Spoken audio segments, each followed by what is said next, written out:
I spent most of my life alone, out on the edge of the northern woods. Not because I liked nature, but because people stopped making sense to me after a while. Military first, then private contracting, then nothing. Divorce somewhere in the middle that I never really recovered from.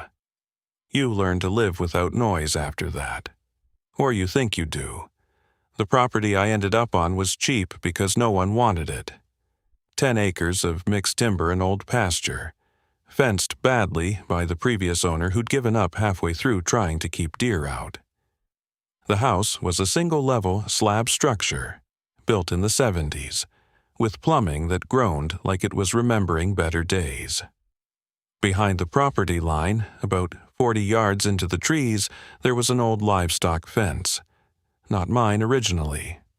Rusted steel posts, wire stretched in uneven lines, sagging in places where something heavy had tested it before I ever arrived. I left it there because it marked a boundary I didn't care to cross. That fence became the most important thing in my life without me realizing it. It started in winter. Late January, I think, though I stopped marking time the way normal people do after a while. Snow had come down hard that year, the kind that muffles everything except your own breathing. I was checking the perimeter out of habit more than concern when I saw the first disturbance. The wire was bent inward, not broken, like something had pressed against it and decided not to force its way through. There were tracks in the snow on the far side, but they weren't clean enough to make sense at first glance. Too large for a wolf. Wrong spacing for a bear. I told myself it was a feral dog. People dump them out that far sometimes. I've seen worse explanations turn out true, so I didn't think much of it. Then I found the mark. A handprint pressed into the frost on the lower wire. Not a paw. Not anything I had a name for that first day. 5 distinct impressions. Too deliberate. Too still. I stood there longer than I should have, just looking at it, listening to the wind move through the branches like it was trying to say something I wasn't meant to hear. That night I didn't sleep well. I kept telling myself it was nothing. I've cleared villages where nothing turned into something very quickly, and I learned to respect the difference. But this wasn't that. This was my land, my isolation, my silence. 2 nights later, I saw it. I don't mean I saw it clearly, I saw movement first. Something tall enough to rise above the brush line when it stood upright. Then it dropped down to all fours and moved along the fence line with a kind of patience that didn't match any animal I knew. I went outside with a flashlight and a rifle I hadn't fired in years. I told myself I was being cautious, not afraid. There's a difference in how you carry yourself when you believe that lie. When the light hit it, it stopped. What I saw wasn't a dog, not a wolf, not anything that should have been moving like that. It had the shape of something that used to be human, or at least something that understood human posture and had discarded it. Long limbs, too jointed in places that didn't look right under the skin. The face stayed partially in shadow, but I remember the teeth most clearly. Not bared. Just visible enough to understand they were there. It didn't rush me, it didn't flee either. It just stood at the fence and watched me like I was the one trespassing. I should have shot it. That's the part I still say out loud when I try to convince myself I was sane, but I didn't. Instead, I did something I still can't explain, without sounding like an old man trying to make peace with his mistakes. I lowered the rifle slightly. Not all the way. Just enough to signal hesitation. And it mirrored me. Not mockingly, not like a trick. Like it understood. That was the first night. After that, it came back. Not every night, but often enough that I stopped being surprised by the sound of movement beyond the trees. It never crossed the fence. It never tried. It just waited there, sometimes standing, sometimes sitting back on its haunches like it was conserving patience. I started leaving things out. I don't know when that decision became normal to me. Food scraps at first, then whole portions I told myself I wasn't going to eat anyway, then deliberate offerings. Before you ask yourself the obvious question, I already asked it of myself 1,000 times. No, I didn't think I was domesticating anything. I told myself I was observing. Managing, controlling proximity. That's what I said. What I did was feed it. The first time I placed meat near the fence, I did it fast, without thinking too hard about it. A strip of venison I had thought out for dinner. I tossed it near the lower wire and backed away before I could reconsider. It didn't rush. It didn't snarl. It waited until I left. Then it took it. That should have ended it there. It didn't. It kept coming back. Months passed like that. Winter loosened into spring, and I learned its patterns the way you learn weather in isolation. It preferred dusk. It moved quieter on wet ground. It never came when I had visitors, which was rare, but not impossible. And it always stayed just beyond the fence line, as if the boundary mattered to it more than it mattered to me. I started talking to it. I told myself it was just noise.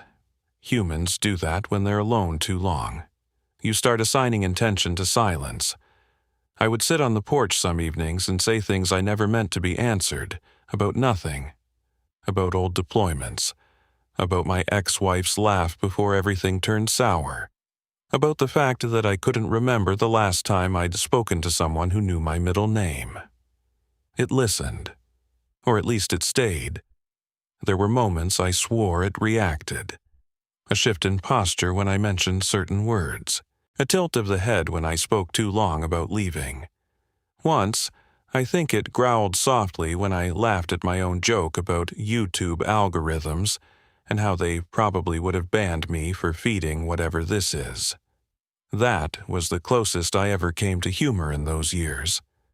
If you're wondering, yes, I was aware how ridiculous that sounds. I just didn't care anymore. By the 3rd year, I stopped pretending it was random. It had patterns. Behavior that went beyond animal instinct. It brought things sometimes. Small objects left near the fence line. Bones arranged in careful piles. Once, a rusted piece of machinery that had no reason to be in the woods. And it started waiting for me. Not just existing there, waiting. I named it because I needed to stop calling it in my head. I called it Cain. The other one came later. At first, I thought Cain was alone. That was my mistake. The second presence was smaller, leaner. It moved differently, less confident, almost hesitant. I didn't see it clearly for weeks, only glimpses behind Cain, as if it was learning from him, or her, or whatever those things were. I started noticing the difference in how they approached the fence. Cain would arrive first, always. The second would come later, staying back, watching me, watching them. And then came the night I made my second mistake. It was raining hard, the kind of rain that turns soil into memory.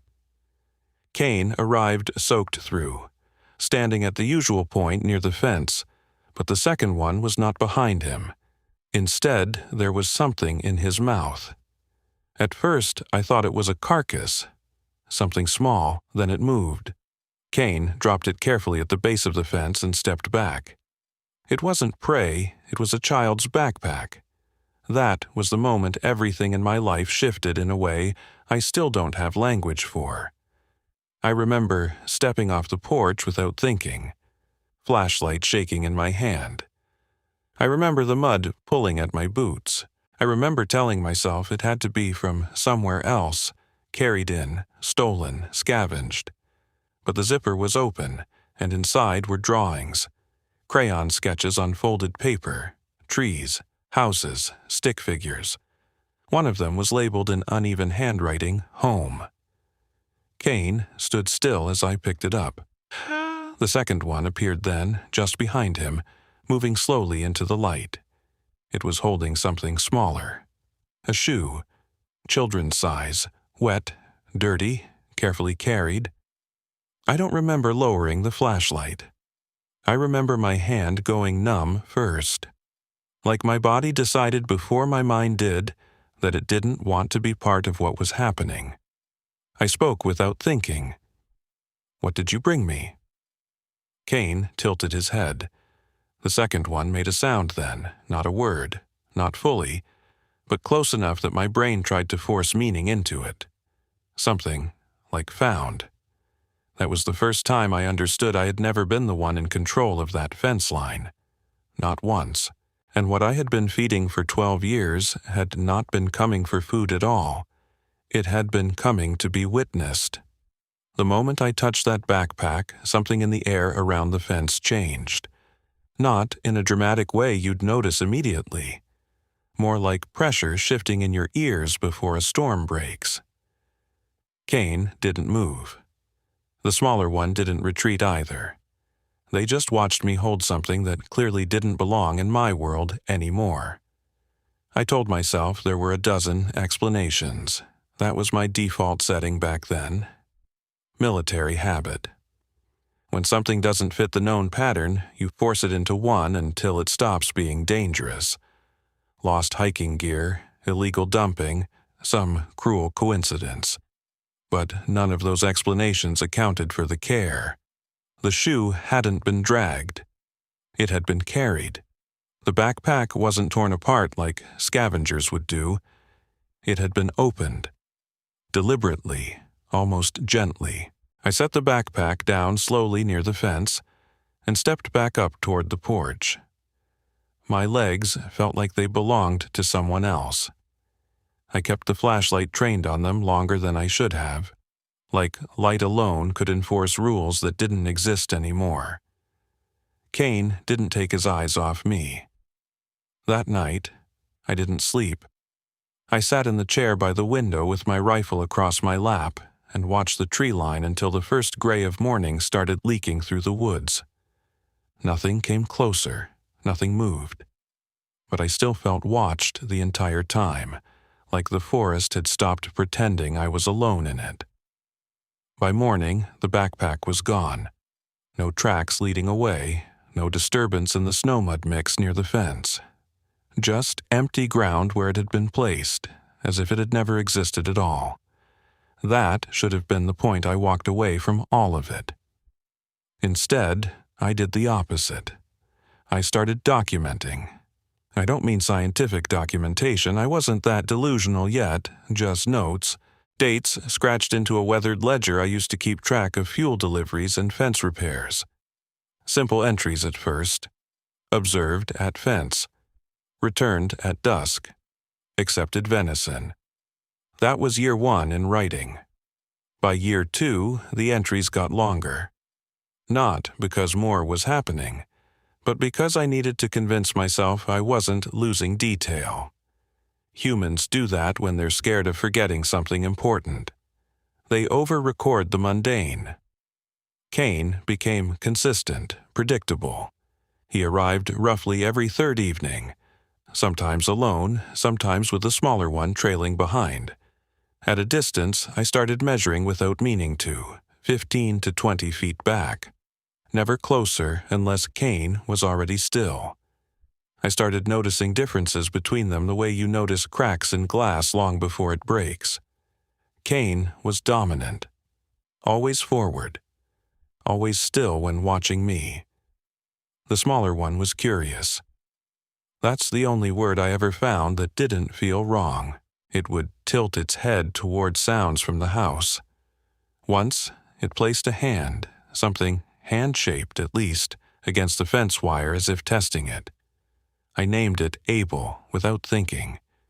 The irony didn't escape me. It just didn't feel important enough to stop me. I began leaving food more intentionally after that night with the backpack. Not scraps, full portions, cooked meat wrapped in cloth, placed at the same spot every time, and they took it. But not immediately. That was the first real shift. Before, Kane would approach once I was gone. Now he waited, sometimes until I was visible, sometimes until I spoke. It felt less like feeding and more like exchange. I would set something down, and Cain would watch until I retreated to the porch. Only then would he cross the invisible boundary and take it. Abel never crossed alone. Ever. He only followed Cain's decision. There were moments I caught myself thinking about hierarchy. Structure. Something like pack behavior layered over something else that didn't belong in any textbook I'd ever read. I tried to stop thinking that way. It made it easier to justify continuing. Because the truth I didn't want to admit was simple. I wasn't observing them anymore. I was part of their routine. Around year 3, the first real anomaly occurred. I woke to the sound of something moving near the fence. Not loud, not aggressive. Careful, measured. The kind of sound you only notice when you've been trained to sleep lightly for too long. When I got outside, Cain was already there. But he wasn't alone. Abel was standing closer to the house than he had ever been before. Not on the fence line. 10 feet inside the tree line on my side of the property. Just standing. Watching the porch. That was the first time I felt something close to genuine fear. Not because of aggression, but because of breach. Boundaries in my world had always meant something. That fence wasn't just wire. It was control, distance, safety. Abel had crossed it without permission. I raised the rifle. Cain didn't react. He just watched me watch Abel. And then something happened that I still replay when I can't sleep, trying to find a version of it that makes sense. Abel stepped backward. Not running, not startled. Just retreating slowly, as if responding to a signal I couldn't hear. Cain didn't move until Abel was back on the far side of the fence line. Then both of them looked at me. Not like animals expecting food. Like something waiting for instruction. That night, I made another entry in the ledger. Boundary test observed. Response coordinated. I underlined it twice, then closed the book and didn't open it again for weeks. I told myself I was maintaining control by naming it. But naming something doesn't make it less real. It just makes it harder to ignore. By year 4, the feeding stopped being optional in my head. I would have called it routine, but that implies comfort. There was nothing comfortable about it. It was an obligation disguised as choice. If I didn't leave food out, Cain would still come. He just wouldn't stay long.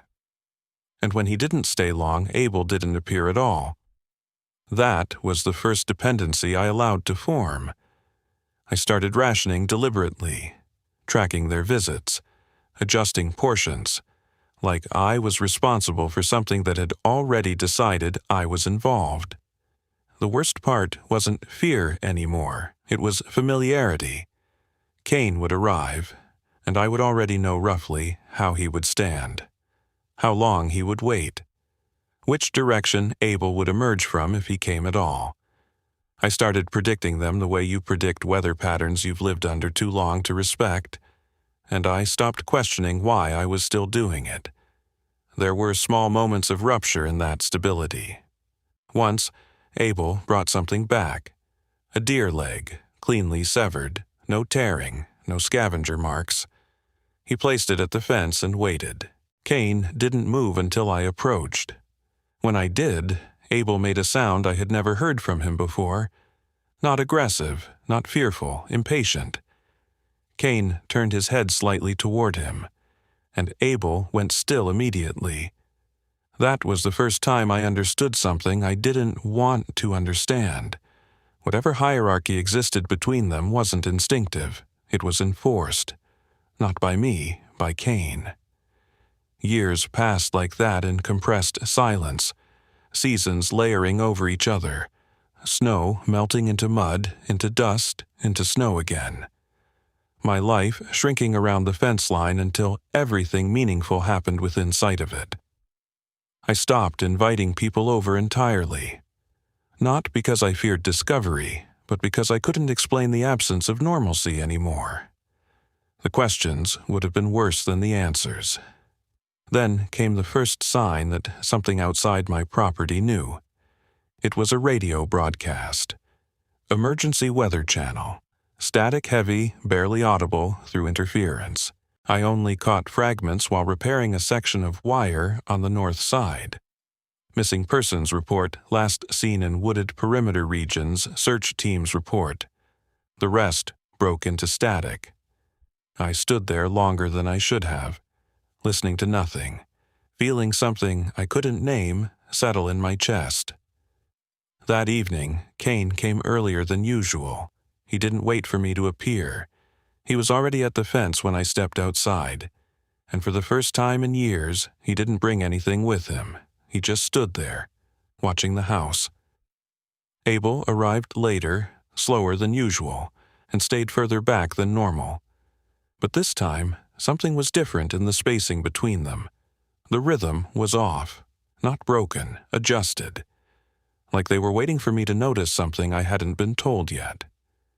Kane lifted his head toward the tree line behind him. Not mine, beyond mine. And for the first time in 12 years of watching that fence, I felt like I was the one being measured instead of the one doing the measuring. By year 5, I stopped writing things down. Not because there was nothing to record, but because the act of recording started to feel like I was building evidence against myself. Paper has a way of making things permanent in a way memory doesn't. Memory bends. Paper accuses. Kane and Abel didn't change in ways I could point to cleanly. That was the unsettling part. There was no single moment where they became something else. It was gradual, like watching a familiar road shift its shape over years, until you realize you've been driving somewhere different the entire time. Kane started arriving earlier, sometimes just after sunset, sometimes before I had finished my dinner. He would stand at the fence and wait, not pacing, not restless, just present. Like he had decided time worked differently for him than it did for me. Abel, on the other hand, started appearing less predictably. When he did come, he stayed further back, always watching Kane first, always waiting for something I couldn't see. I began noticing patterns I didn't want to acknowledge. Kane never ate first. That realization hit me one evening while I was placing down a strip of salted meat near the fence line.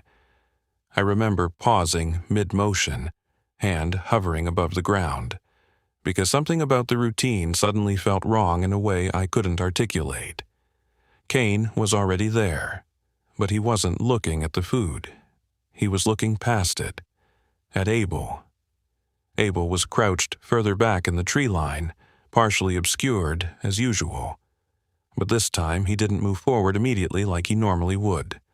He stayed still longer than expected, watching Kane, waiting. I set the food down and stepped back, and that's when Kane finally moved. Not toward the food, toward Abel, slowly, deliberately. And Abel lowered his head. That was the first time I understood that whatever I thought I was feeding, I was not the center of their system. I was the perimeter. I told myself I was imagining a structure where there was none. That isolation does that to people. It creates patterns out of repetition. It turns noise into language. But then Kane turned his head toward me and stepped back from the food. Not because he was done, because he was deferring. That night I stopped sleeping entirely. There's a specific kind of silence that only exists when you are waiting for something you don't fully understand. The house had always been quiet, but this was different. This was expectation layered over stillness. Even the wind outside felt like it was passing through instructions it didn't belong to. At around 2:10 a.m., I heard movement at the fence again. I didn't need to look to know who it was. Kane was there. Abel was not. That alone was unusual. I stepped outside with the flashlight, keeping it low, The air was cold enough that it burned slightly in the back of my throat. Frost had formed along the lower wire, glinting faintly under the beam. Cain stood at his usual position, but he wasn't alone in behavior anymore. He was waiting for something behind him. And then I saw it. Abel emerged from the trees carrying something again. At first I thought it was another animal, a deer, maybe, but the shape was wrong, too compact, too controlled. He placed it carefully at the fence line and stepped back. Cain didn't move. Neither did I. I realized I was holding my breath, and I hadn't exhaled in what felt like minutes. Then Abel shifted slightly, and the object caught the light fully. It wasn't a carcass. It was clothing, not torn, not scavenged, folded. That was the moment my stomach dropped in a way I can still feel when I think about it too long. Cain stepped forward first. Not toward the fence, toward Abel, and for the first time, Abel didn't retreat immediately. He held his position. I don't know what I expected next. Aggression, noise, something I could categorize. Instead, Cain placed a hand on Abel's shoulder, not a strike, not dominance in the way animals assert it, more like instruction. Abel lowered his head again, then turned and left, without looking at me, without looking at the fence, just gone into the trees. Cain stayed. I stepped closer to the fence without thinking. My flashlight beam caught the clothing fully now.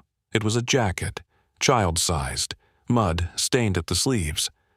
One of the pockets was turned inside out. I didn't touch it. I couldn't. Cain watched me looking at it.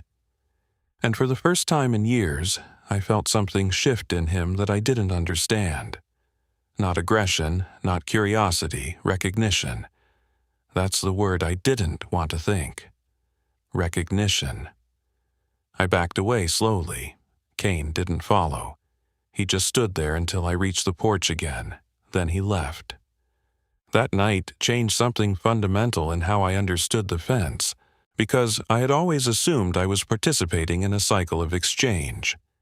Food for presence, silence for distance. But what I was seeing now didn't fit that model anymore. This wasn't exchange, it was staging. Over the next weeks, Abel stopped coming entirely. Cain came alone. And when he came, he brought nothing. He would just stand at the fence for longer periods, sometimes facing the house, sometimes facing the deeper woods behind him. I started noticing he would pause at specific points along the fence line, as if checking positions that weren't physically marked, like he was counting something invisible. I tried to rationalize it.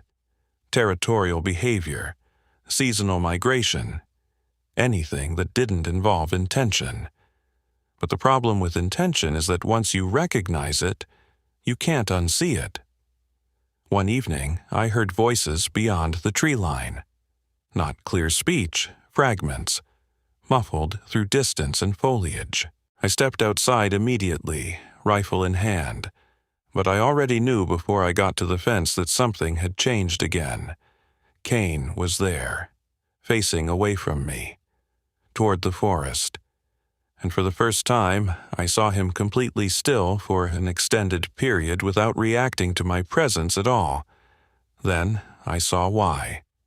There were tracks in the mud beyond the fence, not his, not Abel's, larger, multiple, and arranged in a pattern that suggested passage, not wandering, like something had come through here before. And recently. I stood there too long, flashlight shaking slightly in my hand now without me meaning it to. Cain finally turned his head toward me, and this time there was no hesitation in his posture, no waiting, just acknowledgement. Like the fence had stopped being a boundary he needed to respect, and started being one he was allowing me to believe still mattered. By year 6, I stopped thinking of the fence as something I had built or maintained. It had become something that existed independently of me, like weather or gravity. I would still repair sections out of habit when they sagged or snapped, but even that started to feel ceremonial rather than practical. Cain came more often now, but the visits were shorter. That change mattered more than frequency. He would arrive, stand for a brief period, sometimes without approaching the usual drop point, then leave again. No longer waiting for me in the same way, no longer anchored to routine. Obel returned once during that year. It was late autumn. Ground damp, air sharp enough that every breath felt slightly delayed, like it had to think before entering your lungs. I noticed Abel first by sound rather than sight.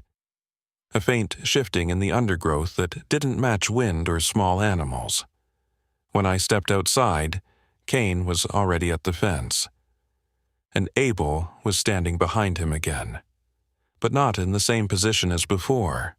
Closer, not to me, to Cain. There was no food out that night. I had stopped leaving it regularly months earlier without consciously deciding to. The pattern had broken on its own, and neither of them had corrected me. That should have been the clearest warning. Instead, I found myself more interested in their spacing.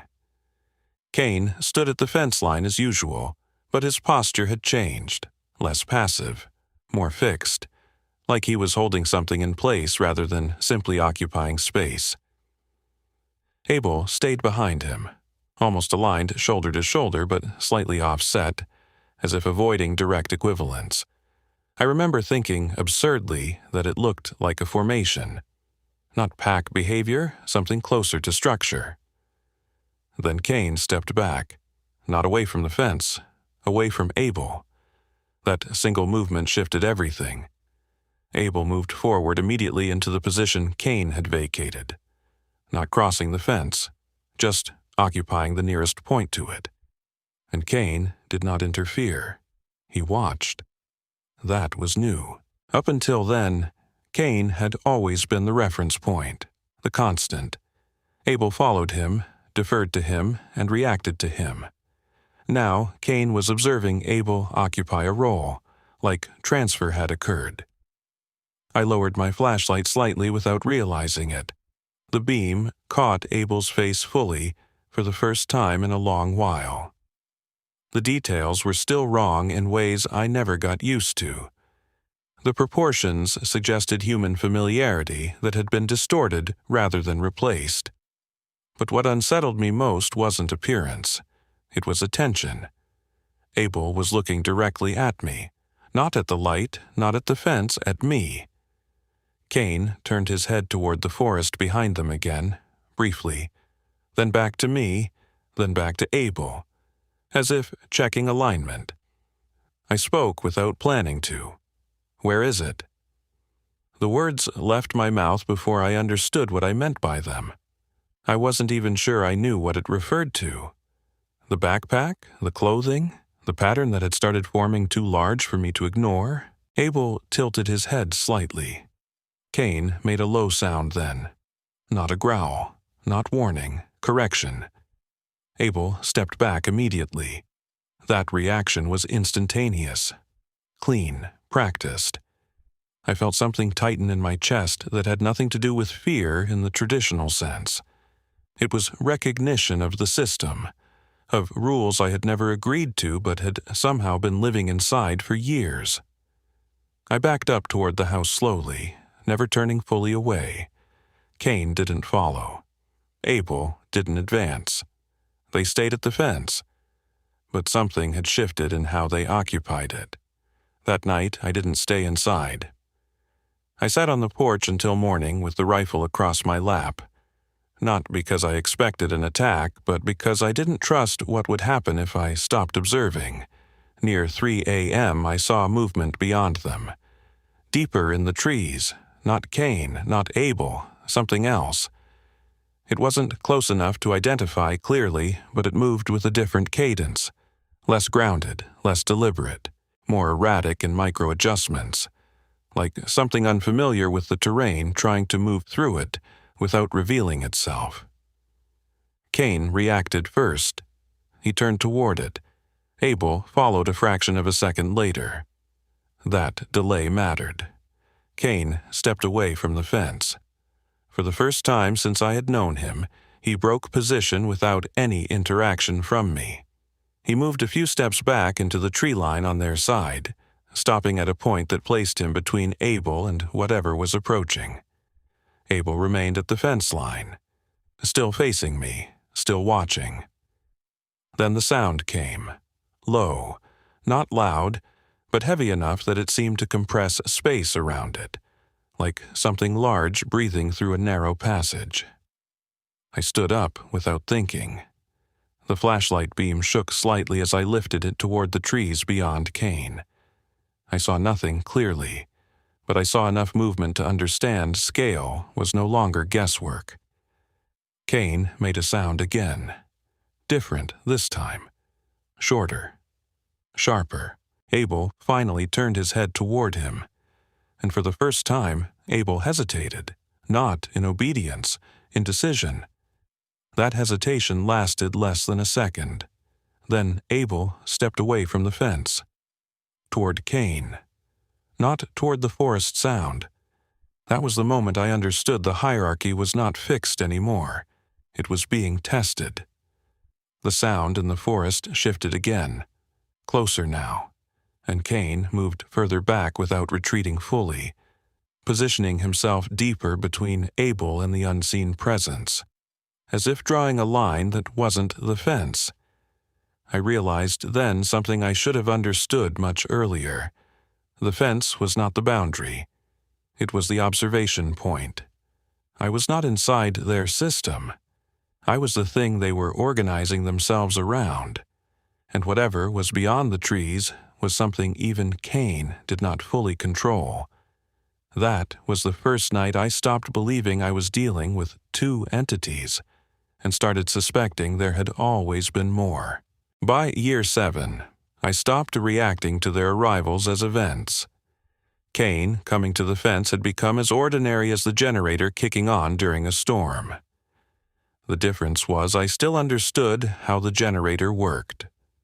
With them, that understanding had eroded a long time ago, and I had simply kept pretending it hadn't. Cain and Abel no longer arrived in a predictable sequence. Sometimes Cain came alone. Sometimes Abel appeared first and waited for him. That inversion should have been alarming. Instead, I found myself adapting to it the same way you adapt to a river, changing its course over years, by building your life around the new shape rather than questioning why it changed. I stopped leaving food entirely, not out of fear and not out of defiance. More like the system no longer required that input from me. The absence didn't disrupt them. It only revealed that my participation had never been as central as I believed. Cain still came. He just didn't approach the fence the same way anymore. He would stand further back now, sometimes in the tree line itself, partially obscured, watching, not waiting for a handout, not signaling presence in the old sense, more like he was checking whether I was still consistent. Abel changed more visibly. He started mirroring Cain's positions. Not immediately, there was always a delay, a kind of learned lag in his movements, but over time the difference between them narrowed. Abel stopped trailing and started aligning, not as follower and leader, but as approximation and reference. That distinction mattered more than I understood at the time, because it meant Cain was no longer just being followed. He was being replicated. It was during late spring that I first noticed something I still struggle to explain in simple terms. The fence began to feel unnecessary. Not physically. It was still there, still intact, still marking property lines. But functionally, it had stopped acting as a boundary in the way my mind had always used it. Cain crossed the visual line in ways that didn't feel like crossing anymore. Distance stopped meaning exclusion. One evening, I stepped outside just as rain was beginning to fall. Not heavy rain, the kind that settles into everything slowly, as if the sky is changing its mind rather than releasing pressure. Cain was already there, but Abel was not behind him. He was on my side of the fence, standing in the open, not moving, not reacting, just present. For several seconds, I couldn't process what I was seeing. My body reacted before my mind did. I raised the rifle halfway, then stopped. Not because I felt safe, but because the gesture itself suddenly felt outdated, like aiming at something that no longer operated under the same rules. Cain didn't react to Abel's position. Instead, he stepped forward slightly on his side of the fence and stopped at the exact point where Abel was closest to him across the divide. They were aligned, not separated, aligned. Abel tilted his head toward me. Cain did not look at me at all. That was new. Cain had always acknowledged me in some form, direct, indirect, reactive, or observational. But that night his attention was fully elsewhere, beyond me, beyond the property, beyond even Abel. A sound came from deeper in the forest again. The same presence I had sensed before, but now more structured. Less like movement and more like approach. Measured distance collapsing in controlled increments. Cain shifted instantly, not toward the sound, away from Abel. Not separation this time, but positioning. He placed himself between Abel and the tree line, but at an angle that suggested awareness of multiple vectors, not just one direction. Abel remained still. Then, for the first time in years, he made a decision without looking at Cain first. He stepped back toward the fence line, crossing it fully this time, slowly, deliberately, and Cain allowed it. That was the moment something in my understanding fractured cleanly. Because until then, I had believed Cain controlled Abel, but Cain was not correcting him, he was adjusting to him. I lowered the rifle completely without realizing it. My hand just stopped obeying the intention I had started with. Abel walked a few steps closer to the house. Not aggressively, not cautiously, exploratory, like something testing a boundary that no longer resisted pressure the way it used to. Cain stayed where he was, between Abel and the forest, but no longer between Abel and me.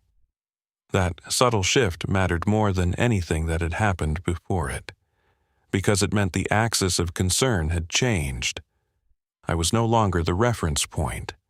The forest behind them was, and I was something positioned within the observation of that larger system.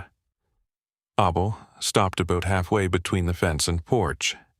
Rain had started to pick up slightly, droplets visible in the flashlight beam I still hadn't lowered. He looked directly at the house, then at me, and made a sound. It wasn't a speech, not fully, but it carried structure where there should have been none. A break in pattern that my mind tried and failed to translate quickly enough. Cain reacted immediately, not toward Abel, toward the forest, and this time I saw it clearly. Something was closer than before, close enough that even Abel turned slightly, attention splitting for the first time without Cain's instruction. The sound that followed was heavier than anything I had heard up to that point. Not louder, heavier, like pressure moving through dense material. Cain stepped back again, deeper into positioning between Abel and that unseen presence. But Abel did not retreat. He stayed where he was, on my side of the fence, looking outward, not at me, not at Cain, at whatever was approaching from the woods. And for the first time in 7 years of watching them, I understood something that made the hair on the back of my neck rise slowly rather than suddenly. They were not protecting me. They were managing proximity to something I had never once been allowed to see clearly.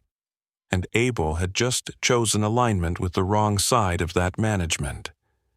Cain turned his head slightly toward me then. Just for a moment. Not warning, not instruction, assessment.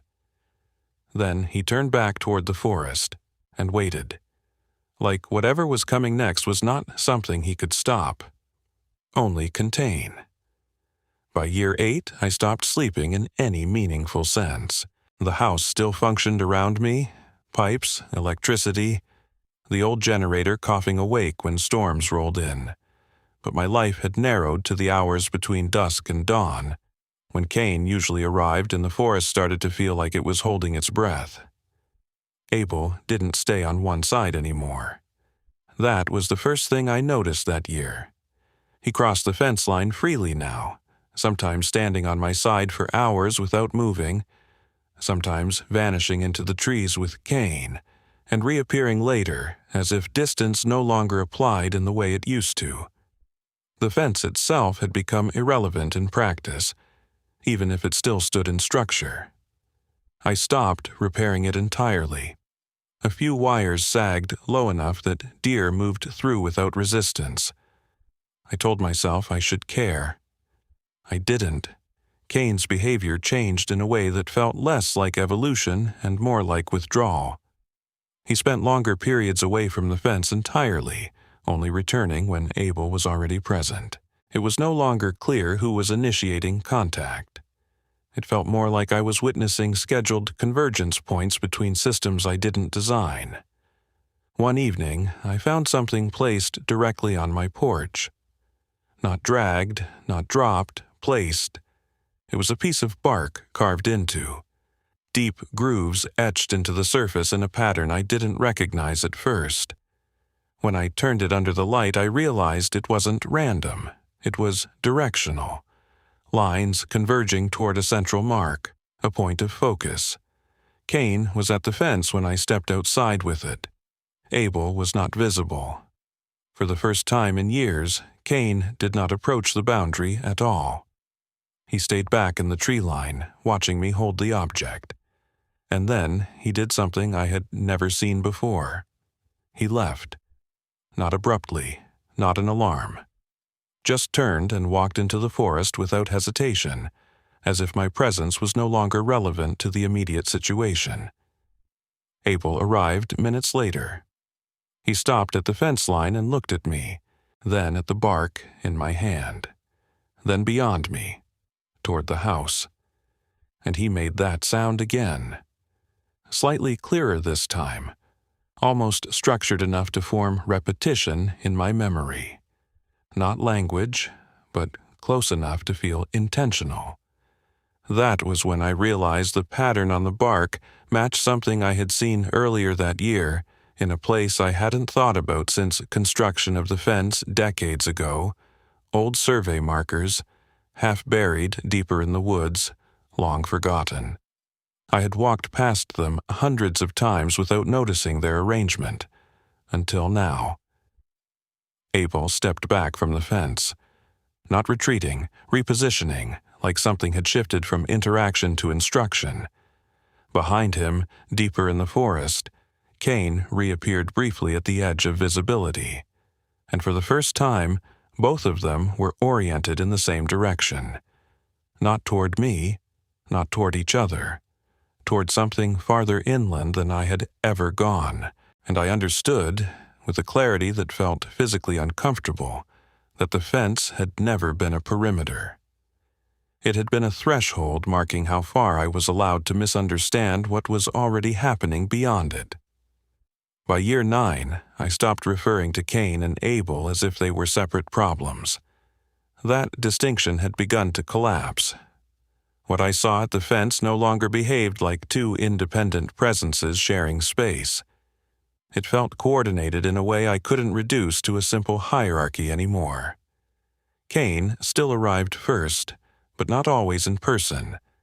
Sometimes I would notice him already present in the tree line when I stepped outside, as if he had moved into position before I became aware of the transition. Abel followed patterns that were now too consistent to be instinctual, but too fluid to be mechanical. The fence had degraded further. I left it that way intentionally. The idea of repair had lost meaning. Sections leaned inward, and in places the wire had been pulled so far down that it no longer marked anything except memory. One night, I found the ground disturbed on both sides of it. Not footprints in the traditional sense, pressure points, like weight had been distributed carefully across multiple passes, not hurried movement. Kane stood at the far edge of it, watching me notice it without reacting. Abel was already on my side again. That had become less significant than it should have been. He wasn't crossing anymore. He was simply appearing where he was needed in relation to something I couldn't see. I followed the disturbance line with my flashlight until it disappeared into the trees. The pattern curved rather than traveled straight. It avoided obstacles with intent. It felt mapped. Kane stepped forward slightly, then stopped. Not toward me, toward the direction the pattern led. For the first time, I realized he wasn't just responding to Abel or to me anymore. He was responding to something that existed beyond both of them. Abel made a sound behind me, closer than expected. When I turned, he was standing near the porch steps, looking up at the house, not at me, at the structure itself. And in that moment I understood something I had been avoiding for years without naming it. They were no longer visiting. They were checking alignment. Kane turned his head toward the deeper forest again and held it there longer than usual. Abel didn't move. Neither did I. And whatever had been following the patterns in the ground had not stopped moving. By year 10, the silence between visits was no longer absence. It was preparation. I learned that the hard way after a winter night when Kane didn't come at all, and the forest still felt occupied, like something had simply chosen not to reveal itself yet. The fence had collapsed in sections by then. Wind and time finished what I had stopped maintaining. I didn't rebuild it. I watched it fail instead, piece by piece, until it became more suggestion than structure. That change should have made me feel exposed. It didn't. Exposure implies a difference between inside and outside. I was starting to suspect there hadn't been one for a long time. Abel appeared first that year, not at the fence, on the porch, standing exactly where I used to leave food years earlier, as if memory itself had become a coordinate system he could still access. He didn't move when I opened the door. He just looked past me into the house, taking inventory in a way that didn't feel aggressive, but absolute. Kane arrived later, from the tree line. He didn't approach Abel immediately. He stayed back, watching him on the porch as if confirming placement. That was new. Kane used to define space. Now he seemed to verify it. I stepped outside with the rifle, more out of habit than belief in its relevance. Neither of them reacted to it. That was the first time I understood the object no longer carried authority in their presence. Abel turned slightly toward Kane, and for the first time, Kane did not correct him. Instead, Kane moved past the old fence line entirely, entering what used to be my yard without hesitation. He stopped near the porch steps below Abel and looked up at him. The positioning was wrong in every way I understood it.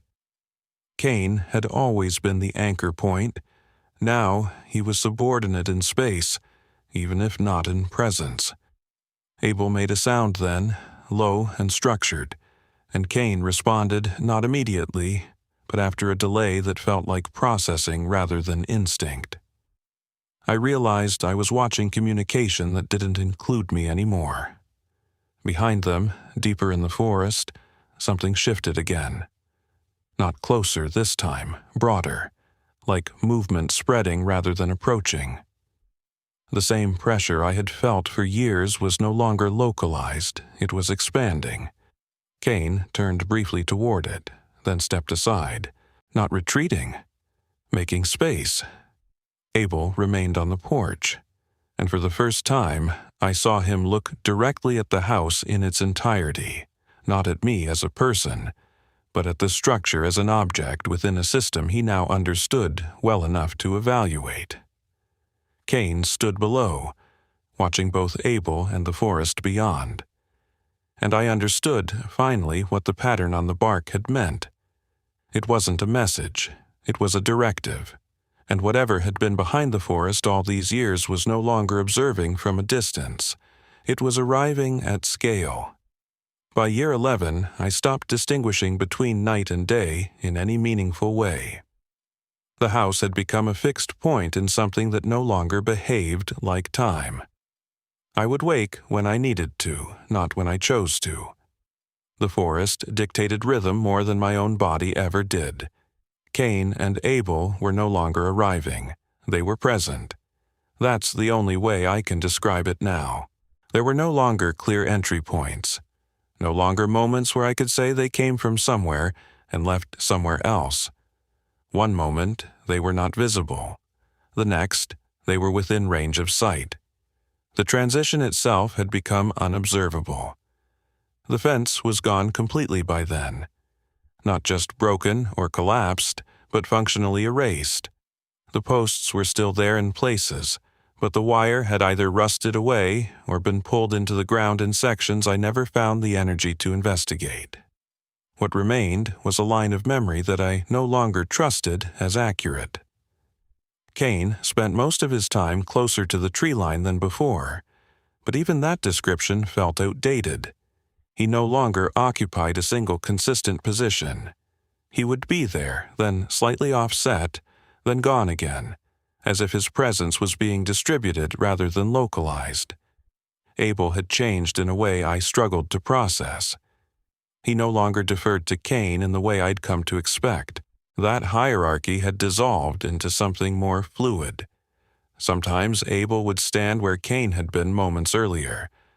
Sometimes Cain would remain still while Abel moved around him in slow arcs, as if tracing invisible boundaries only they could see. There was no longer feeding, no exchange, no routine, only positioning and observation. The forest itself had changed too. That is the part I still hesitate to describe because it sounds like exaggeration when said plainly. But the density of it felt altered. Not physically, not in terms of trees or terrain, but in how it behaved under attention. It felt less like a backdrop and more like an active participant in whatever was unfolding. Sounds carried differently. Silence felt layered. I stopped going beyond the porch entirely after the first incident in year 11. That was the morning I found the third presence. It wasn't at the fence. It wasn't at the house. It was deeper into the property, near the old storage shed I had stopped using years earlier. The door was open when I reached it, though I had not left it that way. Inside, there were markings again. Not carved into wood this time, but into dust that had settled over forgotten equipment. The same directional pattern I had seen before, but more complex. Multiple converging points layered over each other like revisions to a map that refused to finalize itself. Cain was already outside when I stepped back. Abel followed moments later. Neither of them reacted to my presence in the way I expected anymore. There was no acknowledgement, no confirmation. I was no longer part of the exchange of attention that used to define our interactions. Cain moved first that morning. Not toward me. Toward the shed. Abel followed, but at a distance that felt intentionally maintained. I stayed still on the porch, watching them enter a space I had once considered entirely mine. What happened inside the shed I only know from what I could infer afterward, because I did not go in. I didn't need to. When Cain emerged, something in his posture had shifted. Not visibly dramatic, but structurally different. Like a weight had been redistributed in a system I couldn't see but could feel. Abel came out after him, and for the first time, he was not looking at Cain, he was looking upward, toward the tree line above the shed. Cain followed his gaze, and both of them stopped. That pause lasted longer than any movement I had ever seen from them. Then the forest answered. Not with sound at first, with absence, a kind of hollowing that moved outward from that point behind the shed, like space itself was being cleared of interference. Even the wind stopped for a moment that didn't belong to weather patterns I understood. Cain stepped back. Abel did not. That divergence mattered. It was the first real split I had ever seen between them that wasn't controlled or corrected within seconds. Abel remained fixed on that point in the trees, and Cain did not intervene. Instead, he moved closer to me, for the first time in years, not to the fence line, not to a boundary, to the porch. He stopped just below it and looked up at me directly. There was something in that look I had never seen before. Not recognition, not instruction, confirmation. Behind him, Abel made a sound again, but this time it wasn't directed at Cain. It was directed upward, into the trees, and the forest responded again, this time not with silence, with movement, not approaching, arriving. That is the only word I can use for it now. Not approaching, because approaching implies distance and intention over time. This was not that. This was something becoming locally undeniable. Cain turned his head slightly toward Abel, but did not move to correct him, and I realized then that whatever structure had existed between them had already been resolved elsewhere. I was no longer witnessing development. I was witnessing completion of something I had only ever seen fragments of. Cain stepped back again. Abel remained. And I finally understood what the pattern had been leading to all along. Not interaction, not feeding, not even observation, placement. The forest beyond them was no longer passive. It was active in a way that made my earlier years of interpretation feel almost naive. The presence I had sensed for years was not an intruder. It was a context, and Cain and Abel had always been operating within it. Cain looked at me one last time that morning. Not long. Just enough. Then he turned away from the porch and walked toward Abel. And for the first time in 11 years, I understood that the fence had never separated me from them. It had only separated me from what they had been preparing for all along. By year 12, I stopped expecting anything to behave in a way I could interpret cleanly. Expectation itself had become a kind of mistake. The forest no longer offered patterns I could decode with patience or experience. It offered presence without explanation, and I learned slowly, unwillingly, that explanation was something I had been projecting onto it from the beginning. Cain and Abel were no longer visitors. They were the edge of something that had finally finished assembling itself. The house had begun to feel secondary, even to my own awareness of it. I would stand in rooms and forget why I had entered them. Not in a forgetful sense, but in a reassignment sense, as if the purpose of interior space had been rewritten and I had not been included in the update. The porch was where everything happened now, or near it, or through it. The concept of outside had stopped meaning exclusion. It meant interface. Cain arrived that winter without warning in the way I used to understand warning. One moment there was nothing in the yard, and the next he was standing near what used to be the fence line, though there was no longer any line to reference. Snow was falling lightly, the kind that doesn't accumulate immediately but suggests it will. Abel was already closer to the house. Too close. Not on the porch this time, but at the first step leading up to it. His posture was different, less exploratory than before, more anchored, as if he had finally stopped negotiating position and started occupying it. Cain didn't correct him. That was the first thing I noticed. Correction had defined their entire dynamic for years.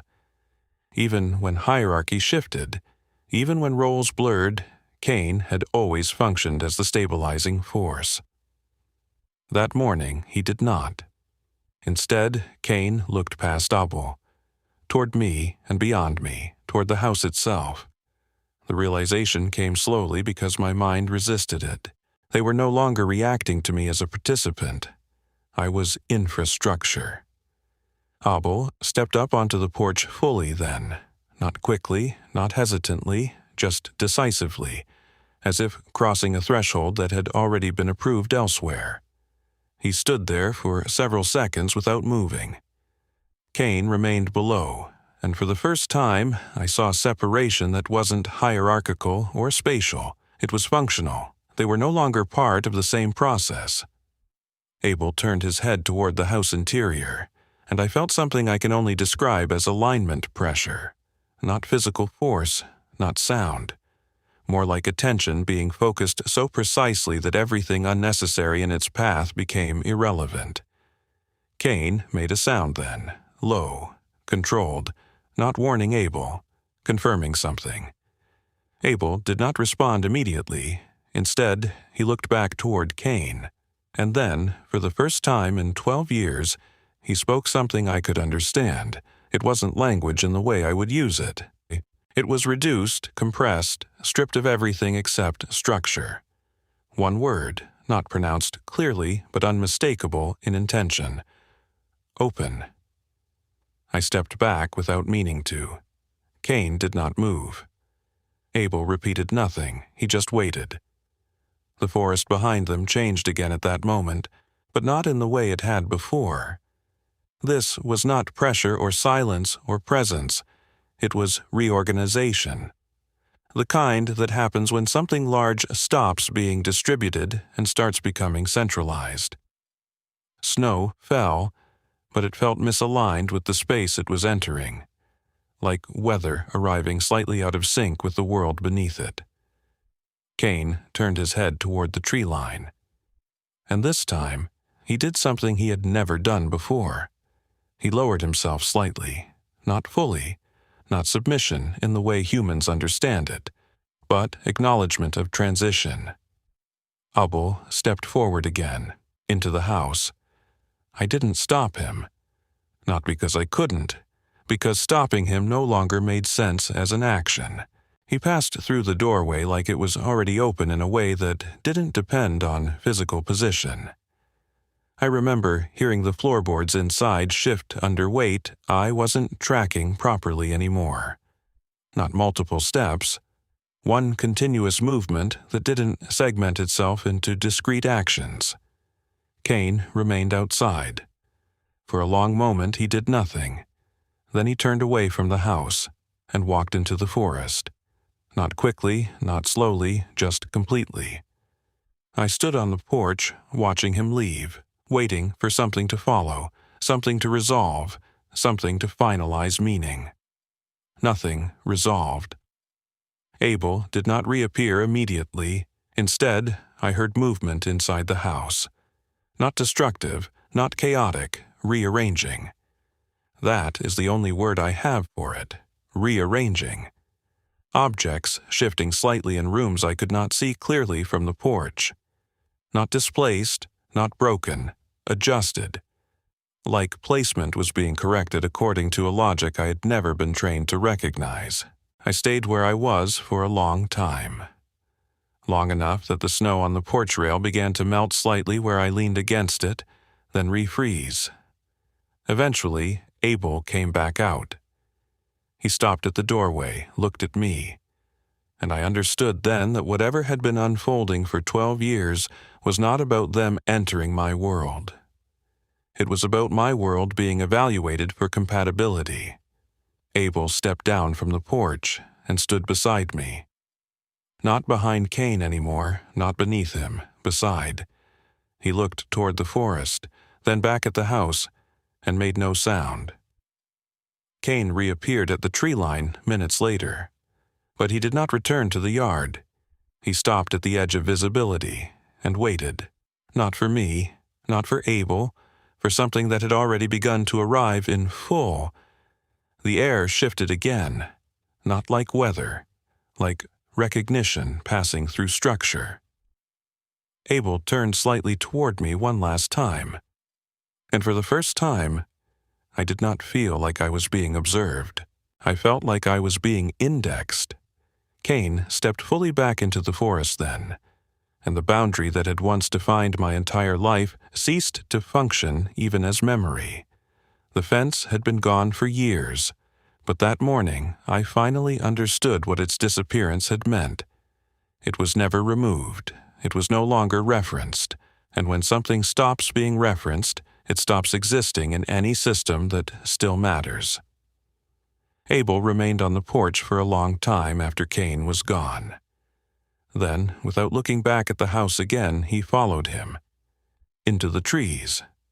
And this time, I did not watch them disappear, because there was nothing to watch leaving anymore.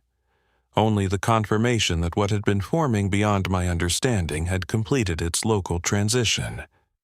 I stayed on the porch until the snow stopped feeling like weather and started feeling like silence again, and I realized, finally, that the story I had been telling myself for 12 years was never about feeding anything through a fence. It was about something learning how close it could come before I understood I had never been outside it at all.